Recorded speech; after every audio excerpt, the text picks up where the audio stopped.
Diplomado en Educación Física, entrenador personal especialista en patologías de corte metabólico y composición corporal, profesor de diferentes másteres universitarios, cofundador de Better by Science, técnico superior en dietética, experto universitario en nutrición deportiva, MBA en Sport Management, entrenador personal nacional de fisiculturismo, iniciando doctorado y máster en nutrición humana y salud, miembro del equipo docente de NutriScience y miembro del grupo de ejercicio físico de la SIDO. He intentado buscar algo de lo que no sepa para ponerlo en aprieto, pero en su blog pueden encontrar pues, de casi todo lo que les puede interesar. Así que, sin más, un fuerte aplauso para Ismael Garancho.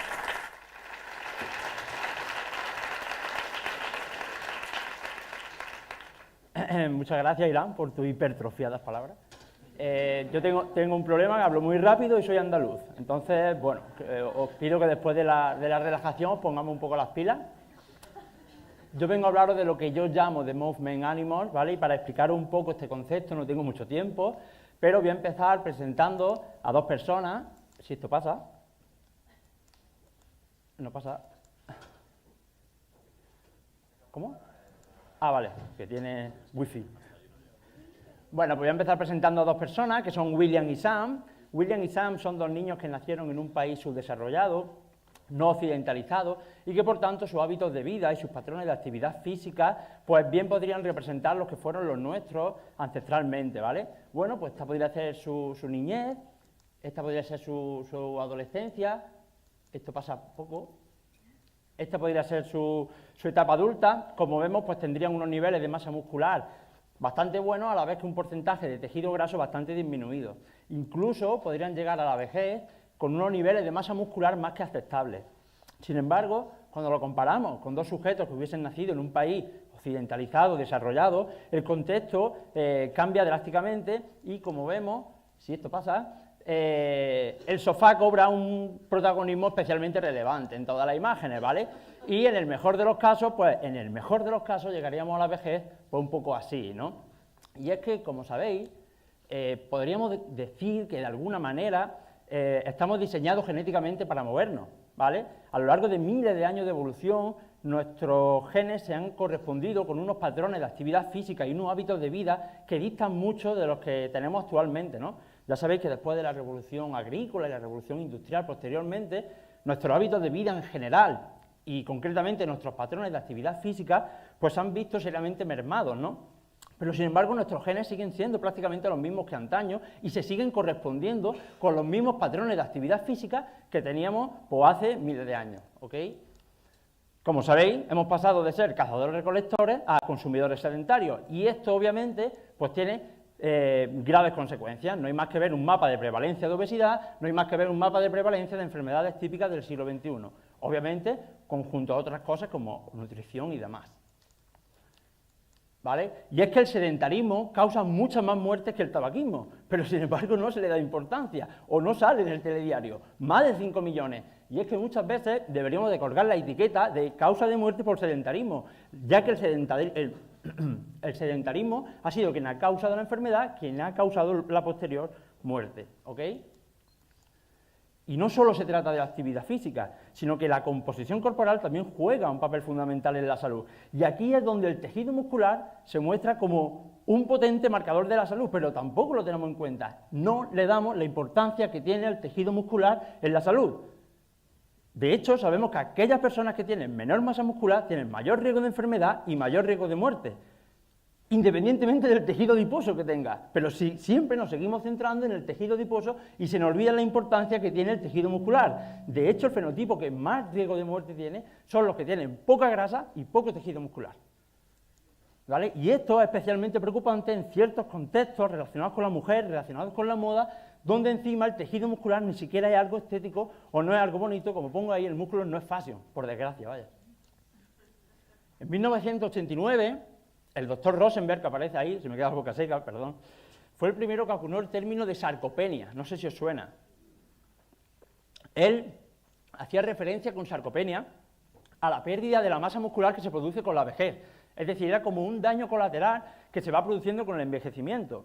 Sin embargo, este concepto de sarcopenia ha evolucionado mucho a lo largo de estos años Y hoy en día, por ejemplo, sabemos que no se trata tanto de la cantidad de masa muscular que perdemos, sino de la calidad, es decir, de que ese tejido muscular sea capaz de ejercer fuerza y también de la funcionalidad, tanto física como biológica, es decir, que el tejido muscular sea eficiente a la hora de realizar todas las tareas fisiológicas y biológicas que tiene encomendadas, que no son pocas, como luego veremos, ¿vale? Y es que el hecho de medir la fuerza, es decir, el hecho de medir la capacidad que tiene de ejercer fuerza el tejido muscular es uno de los mayores, mejores, más potentes e independientes marcadores del riesgo de enfermedad y de salud que tenemos, pero sin embargo no lo medimos, sin embargo no lo tenemos en cuenta. Y podría poneros muchísimos estudios que correlacionan a aquellos sujetos que tienen menor fuerza con mayor riesgo de enfermedad y mayor riesgo de muerte, independientemente de la composición corporal, independientemente del fitness cardiorrespiratorio. Incluso aquellos niños que tienen menor capacidad de ejercer fuerza, se correlaciona mucho más con un alto riesgo de padecer síndrome metabólico en la edad adulta. ¿Ok? ¿Y por qué el hecho de medir la fuerza, es decir, por qué el hecho de que el músculo ejerza fuerza se relaciona tanto con la salud? Bien, como he dicho, no se trata tanto de la cantidad de masa muscular que tengamos, sino de la calidad. Y que un músculo sea capaz de ejercer fuerza, nos está diciendo que el músculo está sano, que tiene una buena conexión neural, que no tiene lipotoxicidad, que tiene una buena función mitocondrial, que no está inflamado, que no tiene estrés oxidativo, ¿ok? A ver, no se ven las letras, no pasa nada. Pero, sin embargo, no lo tenemos en cuenta y no lo evaluamos. Y cuando llega, por ejemplo, un sujeto obeso a nuestra consulta, lo veo, me pasa, y lo pesamos y lo medimos y le decimos, pues tiene usted un 38% de grasa. Eso es como decirle a un calvo que no tiene pelo, porque ya sabe que tiene una grasa. De verdad, no perdamos el tiempo. ¿Qué más da un 38 o un 40%? A lo que voy es que no medimos otros marcadores como la calidad y la funcionalidad muscular que nos van a decir mucho más del estado de salud y del estado de esa persona que otras obviedades que sí que medimos y nos centramos en ellas. Aquí no se ve el texto, por desgracia, pero os pongo los rangos que hay, son test que cualquiera de vosotros puede hacer y evaluar la calidad y la funcionalidad muscular de un sujeto, ¿ok? Pero ¿por qué es importante el tejido muscular? Todavía mucha gente piensa que el músculo solo sabe contraerse, que solamente está vinculado en el movimiento, pero nada más lejos que la realidad. No solamente es importante para la metabolización y oxidación de nutrientes, no solo es el mayor almacén de glucógeno que tenemos que contribuye a la homeostasis de glucosa, no solo un reservorio de aminoácidos, no solo tiene funciones de termorregulación, sino que además es el mayor órgano endocrino o uno de los mayores órganos endocrinos que tenemos, que segrega tal cantidad de factores, tal cantidad de lo que conocemos como mioquinas, que a su vez controlan y regulan tal cantidad de procesos biológicos y fisiológicos que a lo que nos dedicamos a estudiarla nos parece frustrante, porque yo ya me encuentro mioquina hasta debajo de la cama, porque cada semana aparece una nueva mioquina, no sabemos para qué sirven las anteriores y aparecen nuevas. Poco frustrante. Y es que la pérdida de masa muscular está relacionada con todas esas enfermedades que hay ahí y muchísimas más. Pero, sin embargo, no le damos la importancia que ello tiene. Y somos un poco egoístas, porque ya no nos acordamos lo que el tejido muscular ha hecho por nosotros. Porque hace miles de años, cuando teníamos que sobrevivir a largos periodos de ayuno, que los había, el tejido muscular jugaba un rol fundamental en la supervivencia del ser humano.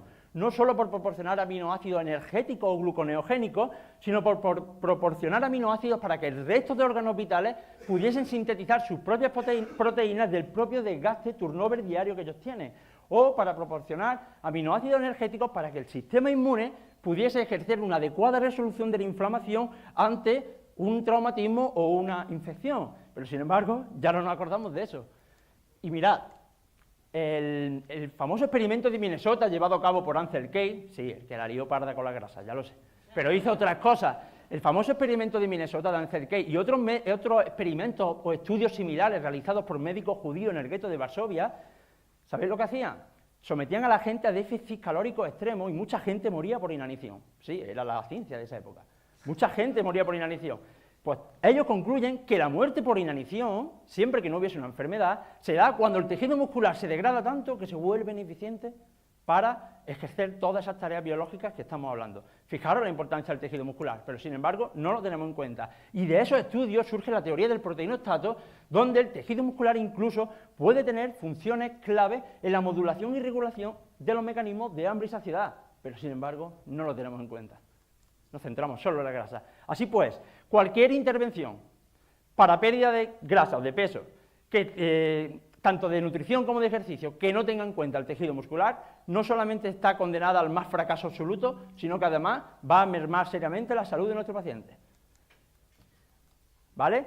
Y cuando vemos los datos de prevalencia de sarcopenia, los datos mundiales de prevalencia de sarcopenia, yo siempre digo que realmente son muchos más de los que aparecen en los papers, porque siempre asociamos la sarcopenia a la vejez, a la pérdida de masa muscular del anciano, cuando sabemos que hay adultos, incluso niños, que tienen sarcopenia.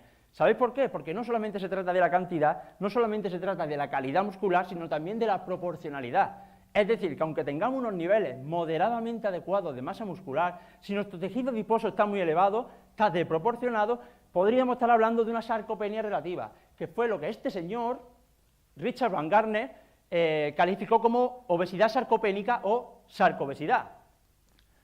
Mirad, hay ciertos sujetos con sobrepeso o obesidad que de forma temporal, por decirlo de alguna manera, no tienen enfermedades o no tienen las mismas alteraciones metabólicas que los obesos patológicos.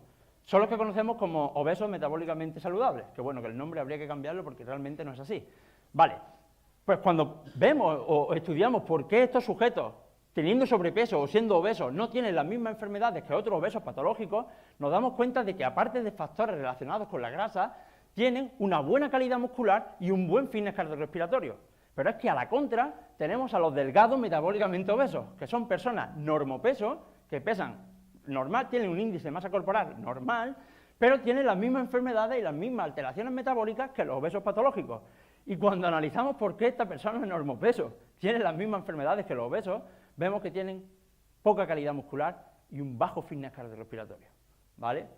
Así pues, la obesidad va mucho más allá que ser un problema de kilos, va mucho más allá de ser un problema de peso, porque por un lado tenemos a los obesos patológicos que tienen las mismas enfermedades que los delgados metabólicamente obesos, aunque haya 50, 60 o 70 kilos de diferencia entre ellos. Y ahí es donde el tejido muscular juega un papel especialmente relevante, y es por eso por lo que el índice de masa corporal es absurdo. Y así que no seamos tan ligeros a la hora de decir quién es el obeso, porque puede ser el A, puede ser el B, pueden ser los dos o puede no ser ninguno, ¿vale? Y ahora la Sociedad de Endocrinología propone que llamemos a la obesidad, que le cambiemos el nombre, que lo llamemos enfermedad basada en la adiposidad. Y realmente es un paso adelante, porque ya empieza a tener en cuenta no solo la cantidad de tejido graso, sino el estado fisiológico, si está inflamada o no, la lipodistribución, no lo mismo una grasa subcutánea que visceral y demás, pero sin embargo se queda corta, al menos en mi opinión, porque todavía seguimos viendo esta película llamada Obesidad como si solamente tuviese un protagonista, el tejido adiposo. Pero se nos olvida de que tiene un gran coprotagonista que tiene mucho que decir en la obesidad, que es el tejido muscular. De hecho, el tejido muscular es el target terapéutico donde tenemos que centrarnos para revertir la epidemia de obesidad. Pero, sin embargo, no le damos importancia. ¿Vale? Así que, por favor, dejemos de tratar la obesidad simplemente como un exceso de grasa y empecemos a tener en cuenta el tejido muscular. ¿Ok? ¿Y qué papel juega el ejercicio en todo esto?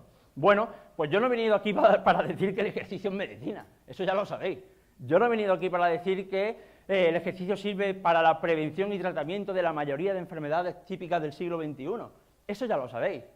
De hecho, sujetos con sobrepeso o con obesidad que tienen un buen fitness cardiorrespiratorio tienen menos riesgo de enfermedad y menos riesgo de muerte que personas normopesos que tengan un mal fitness cardiorrespiratorio, independientemente del índice de masa corporal, independientemente de la adiposidad. De hecho, un bajo fitness cardiorrespiratorio se asocia más con el riesgo de muerte que la propia obesidad, que fumar, que la hipertensión o que la diabetes, pero tampoco lo tenemos en cuenta.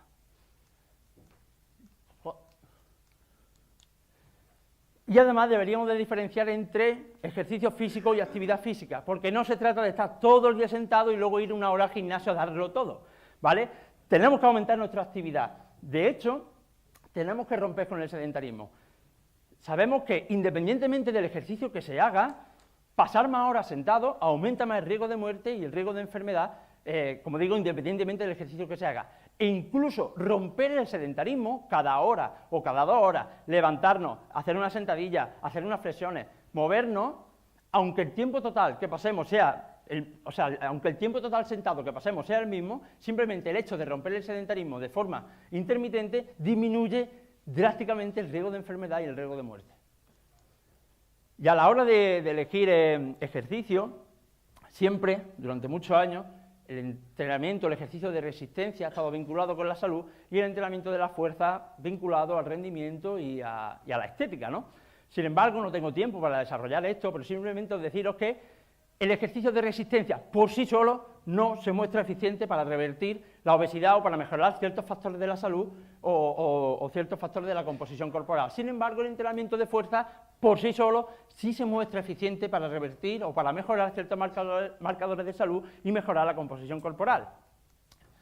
¿Vale? Por tanto, el entrenamiento de la fuerza tiene que ser un pilar central en cualquier planificación de ejercicio que esté desarrollada para la mejora de la salud. Seguro. ¿Significa eso que el ejercicio de resistencia es malo? No. De hecho, sabemos que lo más eficiente para mejorar composición corporal, que lo más eficiente para mejorar ciertos marcadores de salud es el entrenamiento concurrente, que es la combinación de entrenamiento de la fuerza con entrenamiento de la resistencia, ¿vale? Y a la hora de entrenar tanto fuerza como resistencia, no solamente se trata de entrenar, sino en ciertos contextos y teniendo en cuenta la individualidad, de aplicar intensidad, que muchas veces tenemos miedo, y a la hora de trabajar fuerza, muchas veces, sobre todo con la fuerza pasa, tenemos miedo de aplicar intensidad, tenemos miedo de aplicar fuerza máxima, tenemos miedo de aplicar velocidad, o al menos la intención de ello. Se trata de trabajar potencia. De hecho, cuando trabajamos potencia o trabajamos fuerza máxima en sujetos ancianos, mejoran drásticamente, y muchas veces pensamos que son de cristal, obviamente controlado, bien planificado y atendido a la individualidad, ¿no? Pero sin embargo seguimos con el vallo estándar, y ojo, que yo no digo que como recomendación general, recomendar aumentar la actividad física, aumentar los pasos diarios que demos, esté mal. De hecho, no, porque aumentar la actividad física o aumentar los pasos totales diarios que damos está relacionado con una reducción del riesgo de obesidad y del riesgo de enfermedad. Pero cuando nos vamos al contexto individual de la persona, en ciertos contextos se requiere de cierta intensidad para la mejora de ciertos marcadores de salud, o se necesita cierta intensidad para mejorar la composición corporal. E incluso me aventúo a decir que en ciertas condiciones de obesos patológicos, incluso andar pues podría no ser ni siquiera la mejor opción. Como dice Carlos Saavedra, sacar a pasear al perro es bueno para el perro, ¿vale? De todas formas, yo sé que es difícil, porque todavía yo estoy a pie de campo, y yo todavía sé que muchas veces la gente en el entrenamiento de fuerza pues le tiene un poco de repelús, sobre todo a lo mejor a veces en el sector femenino, porque cuando le dices a algunas mujeres que tienen que entrenar fuerza, pues ellas piensan que van a tocar una mancuerna y se van a convertir en esto el primer día, o cuando tú le dices a un obeso que tiene que entrenar fuerza, pues a veces piensa que va a hacer esto el primer día, o cuando tú le dices a un adulto mayor que tiene que entrenar fuerza, pues a veces piensa que va a hacer esto el primer día, ¿vale? Y para nada es así. El pasador está un poco... Vale, y ya para terminar, simplemente deciros que en el entrenamiento de la fuerza hay mucha evidencia, de alguna más y de alguna menos, mejora drásticamente nuestra salud y está muy lejos de ser simplemente un entrenamiento o un ejercicio para la mejora de la resistencia, del rendimiento y para la mejora de la estética. De hecho, os dejo un resumen de todos los factores de mejora de la salud que nos puede inducir el entrenamiento de la fuerza. De algunos hay más evidencia que de otros, pero de todos la hay, y muchos más, lo que pasa es que ya no me cabían en la diapositiva, ¿vale? Y bueno, os presento aquí a Manohar Aish, que tiene 102 años y entrena fuerza cada día y es un campeón. Y me voy a despedir con dos cosas. Primero, si queréis mejorar vuestra salud, lo primero que podéis hacer, y más a corto plazo, es que cuando yo termine, os levantéis, ¿vale? Estiréis y os movéis y rompéis el sedentarismo, ¿ok? Y que si queréis ser felices y tenéis buena salud, pues que pongáis un músculo en vuestra vida, ¿vale? Muchas gracias.